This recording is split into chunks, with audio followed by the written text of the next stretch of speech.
ఎప్పుడైనా దేవుడు నీ విషయంలో జాప్యం చేస్తున్నాడంటే ఒక శ్రేష్టమైన దాన్ని నీ ఒడిలో దేవుడు వేయబోతున్నాడు అని నమ్మి ప్రభుని మనం స్తుతించుదుంగాక. దేవుడు అందరికీ ఒకే సమయం విడుదల దేవుడు సిద్ధపరచలేదు. ప్రతిదాన్ని విమర్శ చేయటానికి ఒక కాలాన్ని దేవుడు నిర్ణయించాడు.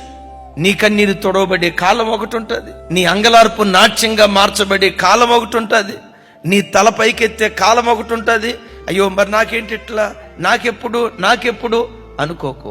నాకు ఒక సమయం వస్తుంది, నీతి కలిగిన న్యాయాధిపతి తప్పకుండా నాకు న్యాయం తీరుస్తాడు.